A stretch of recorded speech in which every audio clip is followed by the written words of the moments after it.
Hello there, and welcome to this next Business Spotlight interview. I am delighted to be joined today by Dr. Mercedes Cook. She is an upper cervical chiropractor in San Diego and owner of Upper Cervical Chiropractic San Diego. Her practice mission is to provide excellent chiropractic care to help people live happier, healthier lives. And she and her amazing team believe that every person is unique. So the care is tailored specifically to those needs. And in her spare time, she loves traveling, spending time with her two French bulldogs and her husband of 5 years. So welcome, Dr. Mercedes. Thank you so much for having me, Julie. Yeah, it's great to be here with you. And I'm excited for you to share some of your successes and challenges and lessons and just be able to help other business owners, whether in your industry or otherwise, that are listening. So I always like to ask, your practice continues to grow. So what do you attribute your growth to? Yes. I take that in kind of two different ways. One, our practice is growing as far as, year after year. This is my fourth year owning this practice. So the growth as far as like our patient base and a number of people that we take care of, I think the number one reason for growth in that sense is because when people come and experience upper cervical, it's unlike any care they've received before. It's not like traditional chiropractic. There is like long-term holding of adjustments and stability goals that really kind of draws people to what we do and like our model. And so I think people kind of get tired of doing things over and over again. They're looking for long-term solutions. Yeah. They're looking to get to the root cause of the problem. So I think retention of our clients as they come in is one of the big reasons for our growth. They're looking for something for long-term answers, and then we provide that solution for them. So I think that's one of the reasons for our growth as far as like our patient base. But when you say growth, I also think about like our team and who is like employees and people joining. I think something that attributes is to, my vision is to help as many people get the answers to their healthcare problems that they're looking for.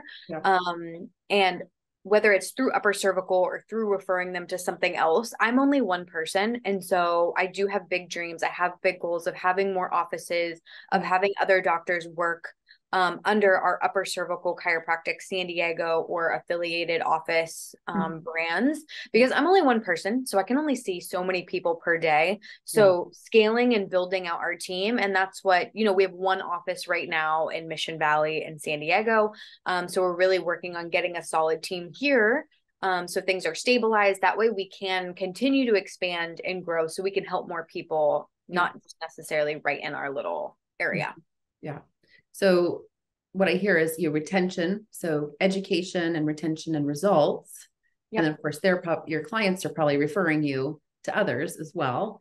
And then growth in team, where you said, you are just one person. So if you want to enact this mission of helping as many people as possible to live happier, healthier lives, that has to grow beyond you. And so the team and having the right people on your team in the right seats. So alternately, what has been, would you say, one of your biggest challenges in business to date? Biggest challenges. I think for me, one of the biggest challenges is because, I am a service care provider. Like I'm talking to clients one-on-one, guiding them through their care.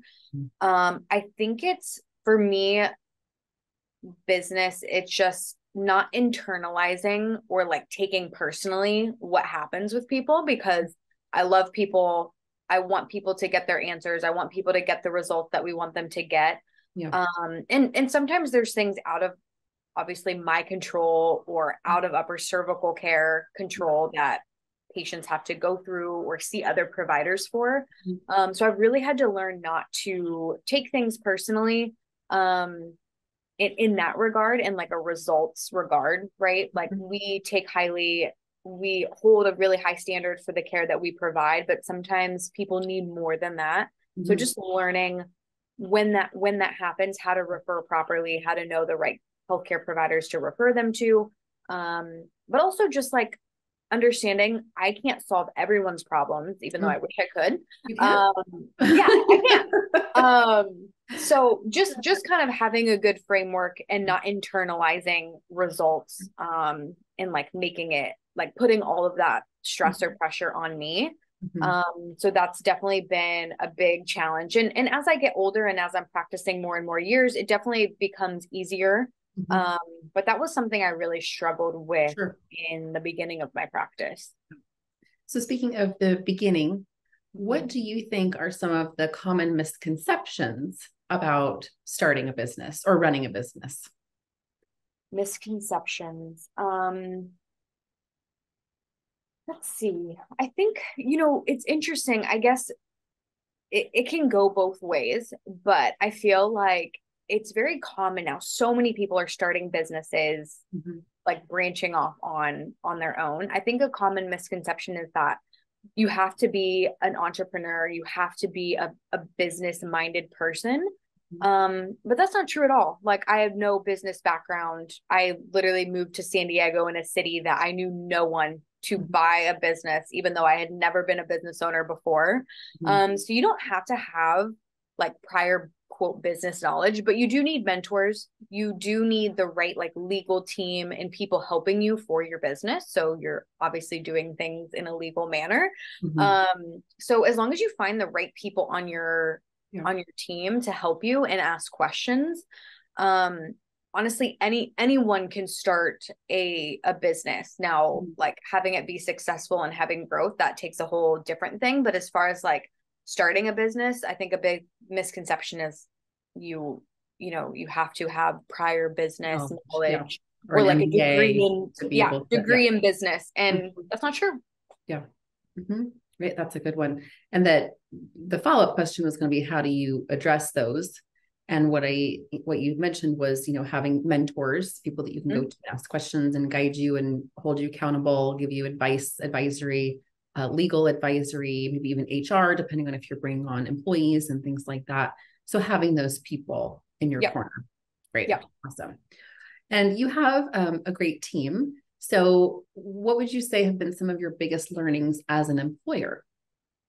As an employer, I think I was very blessed in the fact that the office manager who runs our office, she was already working in this practice. She's actually been in my practice longer than I have because she was working here before I bought the business and took over. And so from that sense, I had a really amazing start because I already had someone here who knew my business. But then when we started to, realize, okay, well, we need another doctor and now we need another person at the front desk. This was like my first experiencing needing to, because I didn't have to hire my office manager. I sort of was gifted her, which is amazing. But when we started talking about expanding and how we're going to do these things, we had to set up systems for the hiring process. And I'm definitely still like in the process and learning what I think is best for our team culture and what we're trying to create.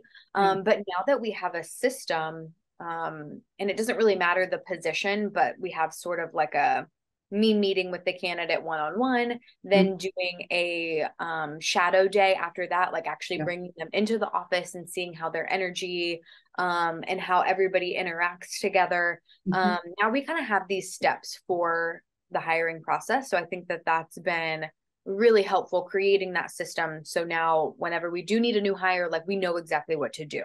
You have the systems run the business and people run the systems, but the system helps you weed out people and filter the right people.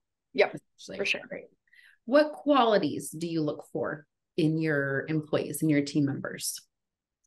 Qualities, I would say the biggest one is, compassion and, their ability to make other people feel like welcomed, like they belong here when they come into this office. So just having a very like kind, caring, compassionate attitude and energy when they're in this space.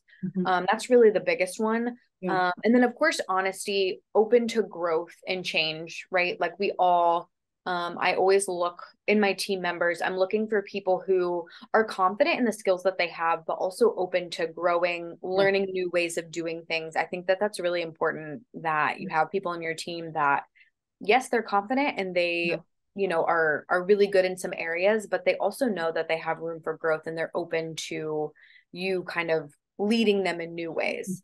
And part of the growth of the business, right? So continuing to take the business to new levels. Now, I know that you love traveling and you love spending time with your hubby and you have lots of great friends and your dogs. So how do you balance this amazing personal life with business? Oh my gosh, Julie. This is a question that I get a lot, because I think people are always like, you are always doing something fun. You're always traveling. But I'm also like, I'm never too far. I just took 2 weeks off this last month, and that was the longest I've ever been away from my practice. So I'm really not gone too much from my office, because I like to be consistent for my patients, of course, and my team. But I do take really seriously, like, I have my purpose on this planet, which is to provide this care and educate people on how they can take care of themselves. But I also have a huge passion for spending time with my family and traveling. And I never want one of those areas to be lacking. So I would say the top things I do is, number one, in my business, like when you're a business owner, the reality is, yes, you do have to work hard, but you're also in control of your time and your schedule. So I created a schedule that I absolutely love, like my office hours when I'm in the practice. I made that around how much time do I need in the morning to like have a morning routine that I love, that includes like working out, walking my dogs, having breakfast and coffee with my husband. Like, how do I fit all that in and then still go into my office? So I think the timing, like you setting your schedule to include the things you love, is really important. So a big one was just, I set in the time for myself. I also take Fridays off if I need to do any work on the business, I can, but I also do a lot of self-care things, because if I don't take care of myself, I can't take care of other people. So I definitely hold that to a really high standard. And then the last thing is, I'm pretty type A, like planner. I plan my whole year in advance. So like in a month or two, I already told my husband, we need to look at 2024. We need to see where we're going. We need to put our trips in there. If you don't plan ahead and you like to travel, especially if it's internationally, if that's not something you can just plan for, like, okay, it may not happen, or like writing it down, in my line of work, documenting it, having a timeline for it. Just have a timeline for it. Put it on your calendar, because if you're in a business where you need to show up for people, also letting them know when you'll be gone and spacing things out appropriately. I don't want to just tell my clients, oh, by the way, I'm gonna head to Europe next month. Just letting you know now. Like, I want these things to be planned out. And I also have I have another doctor. I have, like, their care will be taken care of. So just planning those things out ahead of time that are really important to you. So it's nothing complicated, just planning and then creating the schedule that I love. That's really been the only things, or the main things that have allowed me to, have a nice balance. And the discipline, right? To follow that, like, it's in the calendar. These are the things that I'm doing at this time, and having the discipline to stick to it. For sure. Great. So you talked a little bit about this in the beginning, as far as where you want to take your practice, but where do you see yourself in 5 years? So in 5 years, I really, there's so much that could be said, but I'll try to stick to like the business side of things. Within 5 years, I would really I think that a successful upper cervical practice that can take care of a lot of patients, like having 2 upper cervical chiropractors in an office is crucial. And then having someone who can run the office and the back end stuff. So within the next 5 years, I would like to get we already have an amazing associate doctor in here, getting another one in our Mission Valley practice, because when that happens, then we can then I'll have space and time to go ahead and start opening up the second office somewhere in San Diego County. That way we can start moving forward with picking another space and then getting more doctors and getting that office up and running. So that's definitely in the 5-year plan. Yes. And helping more people. Helping more people. Yes. Great. And so the last thing I wanted to ask is, how can people get in touch with your business or with you? For sure. So I would say the best way, like if you want to follow along with our journey or you're curious about upper cervical, I highly recommend checking out we have an Instagram page, a Facebook page, and we have a YouTube. And so looking up upper cervical San Diego on Instagram, that's our handle. You'll see us. We share a lot of educational things on there. So I think that's the best avenue if you want to kind of follow along or learn some more information. Or if you want to contact our office directly, our phone number is 858-577-0662. Happy to reach out if you're a healthcare provider and you want to connect. I would love that. If you're looking to do a complimentary consultation to learn more about upper cervical or kind of where you need to go with your own health journey, we're happy to set that up for you at the office as well. But yeah, either follow along with us on social media or just give us a call at the office and we'll see how we can help you. Great. Awesome. All right, everybody. Well, you heard it. So feel free to reach out. And that's a wonderful offer that you offer a complimentary consultation so that people can learn more and you can get to know them better and see if it's a good fit. So highly recommend. And thank you, Dr. Mercedes, again for your time and sharing your journey and your challenges and lessons and successes so that other business owners can learn from you. So thank you so much. And thanks to everybody for watching. See you next time. Thank you. Bye, Julie.